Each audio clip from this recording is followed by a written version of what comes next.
Well, do you see MSG? Our friends watching Today all day, we're so happy that you're here. It is Thursday, or as I like to call it, Friday Eve. Yeah, exactly. The second best day of the week. Welcome to our digital show. Today in 30, a half hour of everything you need to catch up on from our show earlier this morning. And we're going to start out with two big back-to-back interviews. First, we chatted with Dr. Fauci about the surge in COVID cases, those vaccine booster shots, and much more. And then our exclusive conversation with the incoming governor of New York, Hochul, what she says she's doing to turn the page on the Cuomo scandal and her thoughts on the history she's about to make as the first woman to lead the state. And summer might be winding down, but don't let it pass without one last dinner party. From drinks to dessert to DIY decor, we've got all the tips you need to throw the perfect summer soiree safely, too. Yes, so let's get this party started because it is time for Today in 30. So there is a lot to talk about as we welcome in Dr. Anthony Fauci. Dr. Fauci, good morning to you as always, sir. Thanks for your time. Good to be with you, Craig. Thank you. So there's now this expectation that folks who are immunocompromised are going to have to get booster shots. Pfizer has already said that folks who got their shot need to get a booster to help protect against the Delta variant that's ravaging the nation. Is it inevitable, Dr. Fauci, that at some point in the not too distant future, everyone is going to need a booster shot? Well, I think the important thing to point out is the differences between the immune compromised who really never really got a good response to begin with. So for them, it's more of getting them up to what they hopefully had gotten the first time around. But we know because of their immune compromise, they don't. That's different than the durability of response, which means taking a person, be it an elderly, healthy person or a not elderly, a young, healthy person, and just continue to very, very carefully follow them. And if the level of their protection goes below a certain level, to then be ready and have a plan ready to go to get them their boost. In answer to your question, no vaccine, at least not within this category, is going to have an indefinite amount of protection. So in answer to your question, it's right. Inevitably, there will be a time when we'll have to give boosts. What we're doing literally on a weekly and monthly basis is following cohorts of patients to determine if, when, and whom should get it.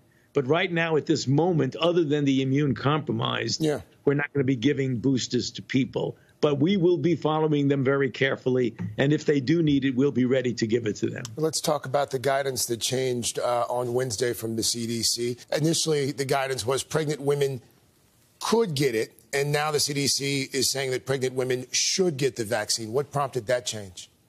Well, the extraordinary amount of data now that's accumulated, Craig, with pregnant women who it's very, very clear that it is safe in pregnant women. But importantly, the deleterious, harmful effect to pregnant women if they get COVID, not only to the woman herself, but to the fetus. So when you balance an enormous amount of experience that gives you a positive approach, that there really is a real high degree of safety against what we absolutely know, that when pregnant women who are not vaccinated get COVID, they get into serious difficulty. So there's no question that that recommendation had a switch from could to should.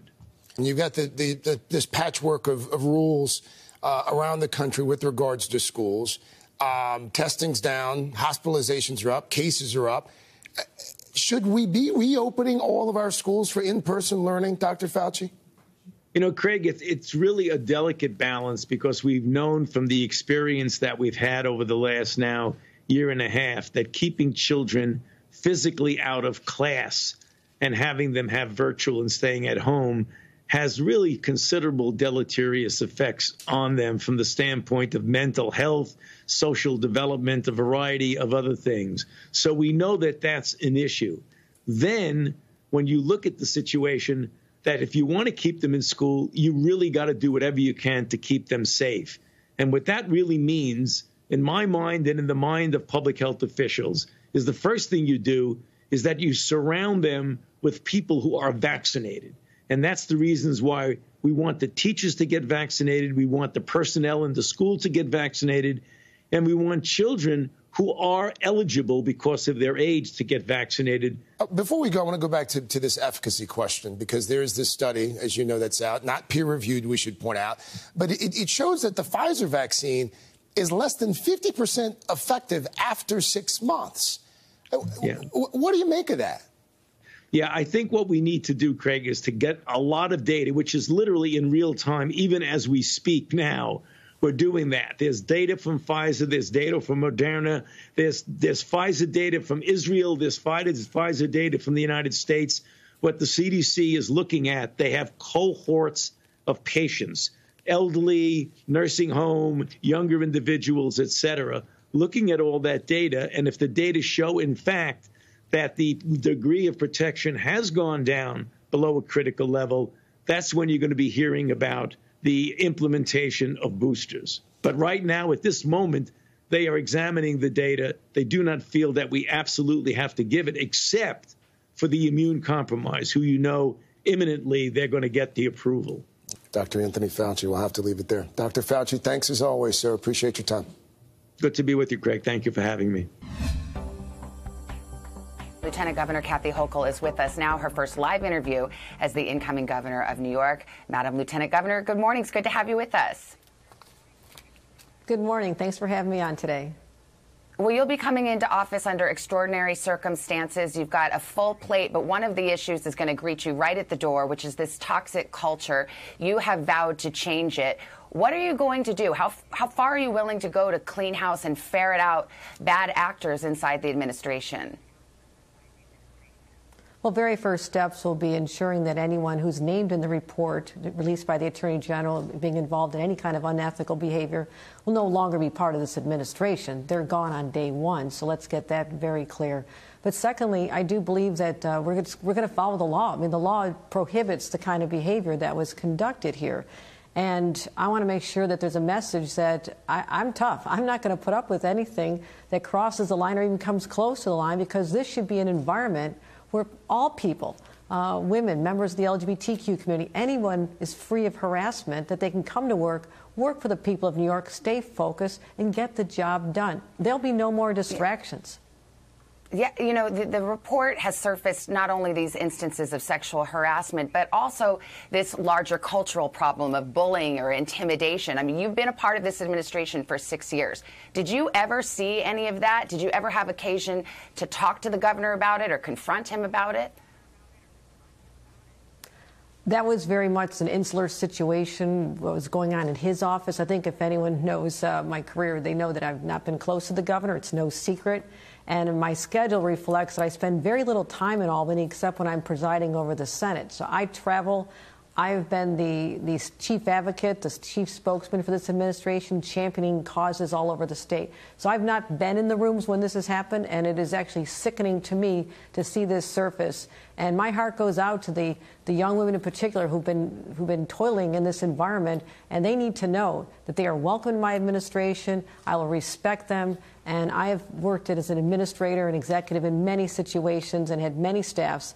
And every one of these individuals that work for me, and I treat them all as family, they would attest that there will be a very different environment here just because of who I am. That's how I am. Do you believe that the state assembly, the lawmakers there, should proceed with impeachment proceedings against Governor Cuomo?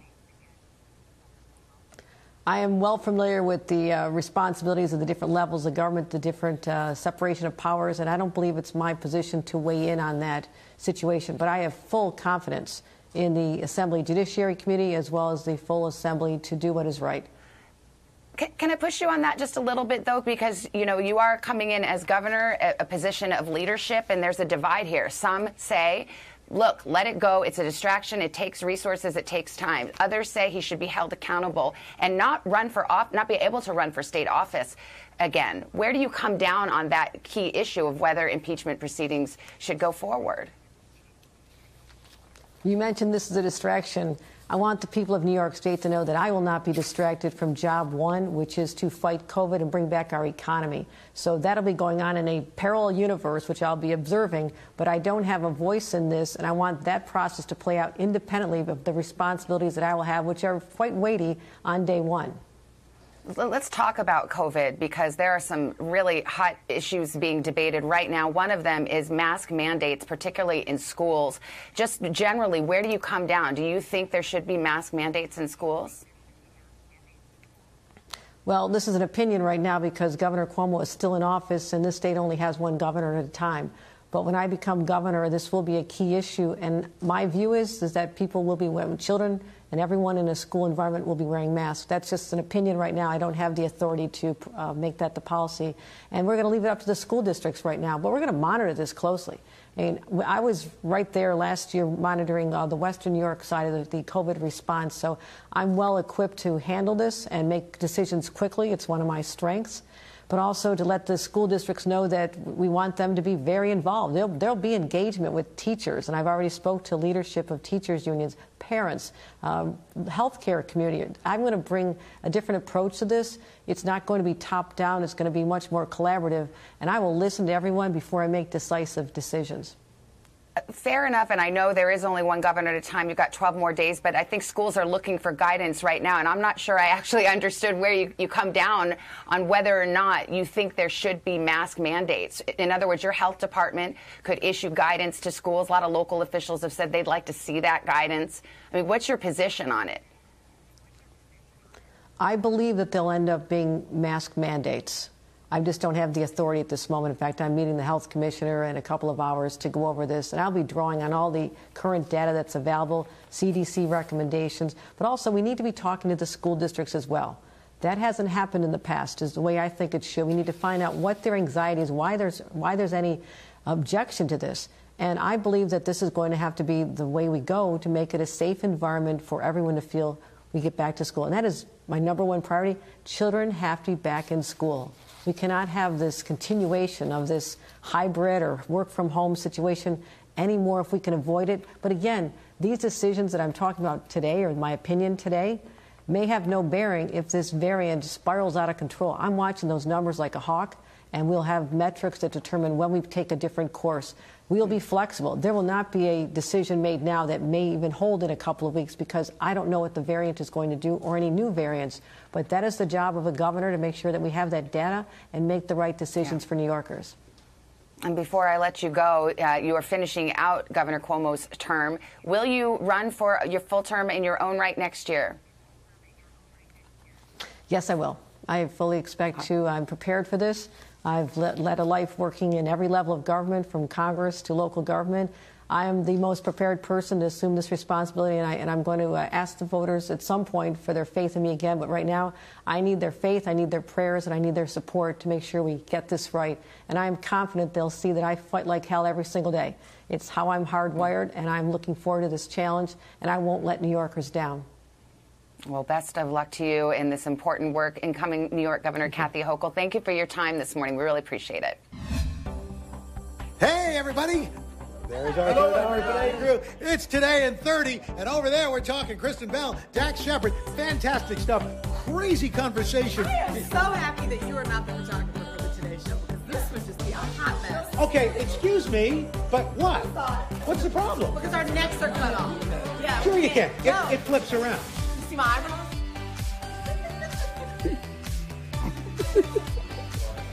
Who needs this?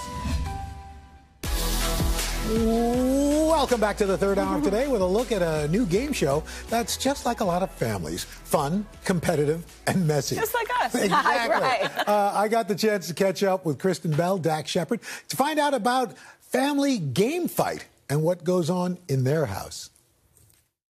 So what's the premise? What constitutes the fight, the battle? Lots of games, lots of weird games. We're also competing against each other. So we're the mascot of our team, and we go head-to-head nonstop. And we're trying to win, and each family that comes on, and it can be a pandemic family, a group of friends, anyone who considers themselves family. The Manson family. Okay, that might end a little differently.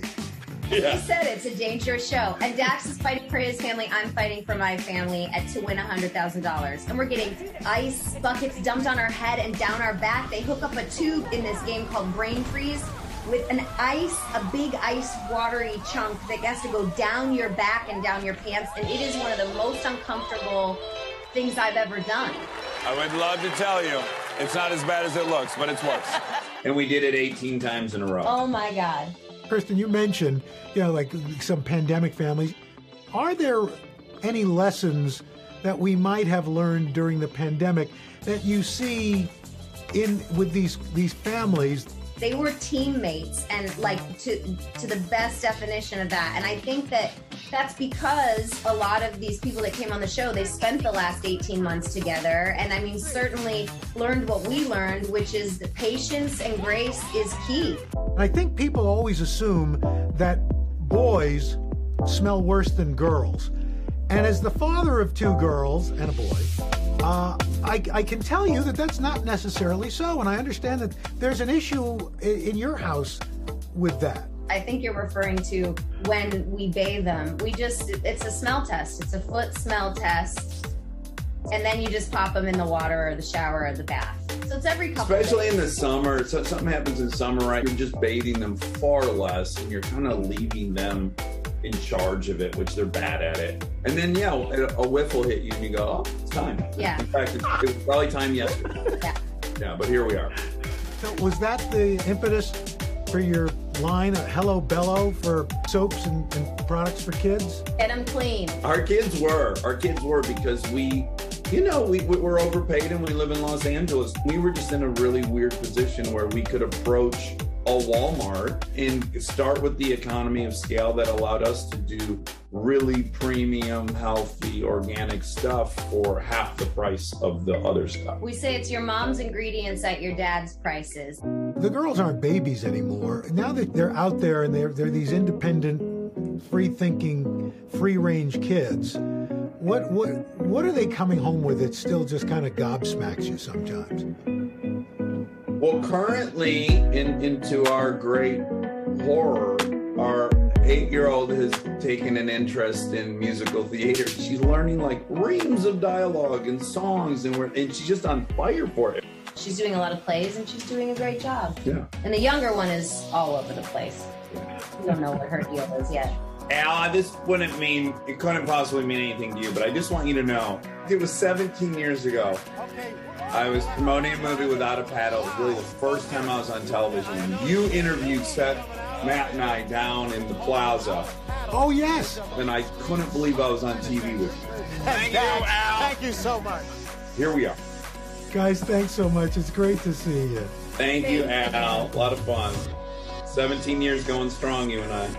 Yes. Oh my gosh. I mean, it's crazy. That? I did not remember that, to be perfectly honest. And it really was to the day that we interviewed at that. him. Wow. And, I mean, it's just crazy. They were 17 years. We shot that interview.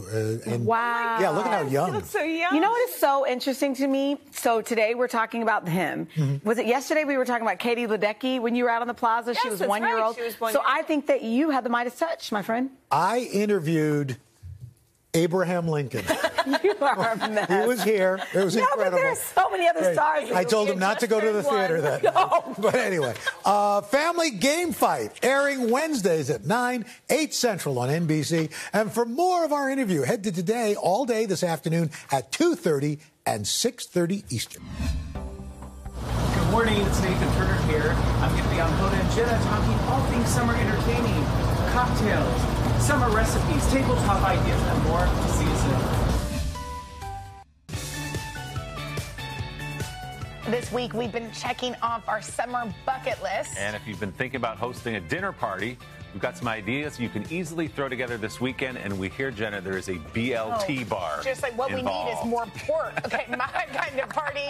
And here to tell us about that and more is Nathan Turner, author of I Love California, Design and Entertaining the West Coast Way. Hey, Nathan. Hey, Nathan.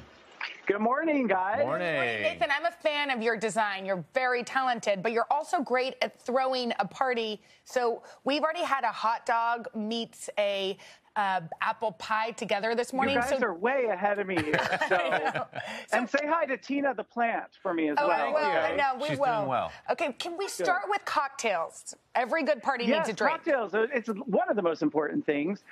Summer in a glass is my favorite. Sangria, everyone loves it, but I make it with white wine or champagne. This is white wine, peaches, grapes. It's super summery. Oh, yum. This is another one of my favorites. Basically, it's like a really great margarita bar, but you put a bunch of fresh fruit on ice, let people make their own. You can make it non-alcoholic if you want. You can have vodka, tequila, whatever, muddle it all into a glass, and it's really fun, too. Yum. That looks great. So flowers are a big part of decorating, I know. But today in New York City, the heat index is 106, and I'm not making that up. Yeah, it's a little warm. So what kind of flowers hold up outside in the summer? I always say go in your backyard and see what you have. I didn't have these in my backyard, but stuff like sunflowers are really hardy. Greens, take a branch from one of your trees in the backyard and make a big arrangement out of it, and it's really pretty and holds up to this heat.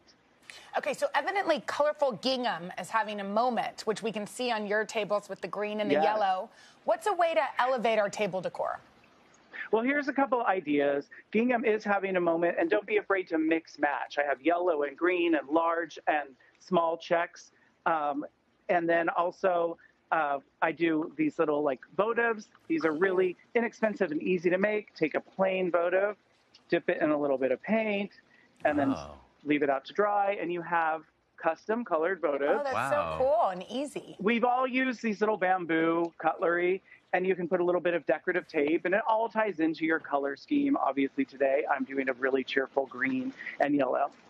Mm-hmm. Where do you get that bamboo cutlery? You can just get it online somewhere? Oh, you can get online. Honestly, I find it at most supermarkets at this point. Do you ever use sorry, I was going to ask if you ever use the IKEA Swedish meatball candles, but no. Swedish meatball candle. It's a whole other thing. Learning something new every day. Candle. It doesn't really smell like a meatball, though. Well, sorry, I interrupted you. Go ahead. No, it's fine. This is one of the only disposable items I like. I'm a big fan of outdoor dishes like melamine, or in this case, these metal dishes from Barnlight Electric. You can use them over and over again, and you just can't break them. And they look great. Okay, so what they do, they look really pretty, and your tablescape is gorgeous. So what's a good option for food right now when it's super hot? Well, yeah, it's summer, and one of my favorite ingredients of the summer is tomatoes. So why not make basically a BLT station that I have here? I took a cutting board, put a little bit of craft paper on top so I can label everything, have all these gorgeous heirloom tomatoes, bacon, avocado. My favorite, might freak people out, avocado, tomato, and anchovy. You had me till the anchovy part. You can hold the anchovies. I lose a lot of people there. But this is also great for people that don't eat meat, or everyone loves a build your own. Sure. Mm-hmm. Yeah, and those tomatoes, the key to the BLT is a good, hearty, crisp really tomato. You don't want it to be mushy. Yeah. Now, what are we doing with our ice cream outside at the party, Nathan? And desserts. I love an ice cream sandwich. Nothing screams summer more, but why not make it with some alternative ingredients? I have waffles, donuts, Rice Krispie treats. And here's a great little tip to put them on ice. These are just 2 sheet pans, and you can put the larger one with ice and layer it with the smaller one. It keeps it cool. Just a genius. Yeah, and what do I see some pies in there? Some mini pies? I'm really craving an apple loves pie. pie, but why not make it portable? Hand pies. Yeah. Make a little hand pie, a little bit of whipped cream in there, and there's all kinds of different flavors in here. Wow. That looks so good. Nathan, such great ideas. Stay cool. Thank you so much. Thanks, Nathan. Thanks, guys. Well, we will hope you stick around for another big morning tomorrow on Today. That's right. Ben Platt's going to be here treating us to some of his new music. So we'll see you bright and early tomorrow. Have a great day. Hey, thanks for watching our YouTube channel. Find your favorite recipes, celebrity interviews, uplifting stories, shop our favorite deals, and so much more with the Today app. Download it now.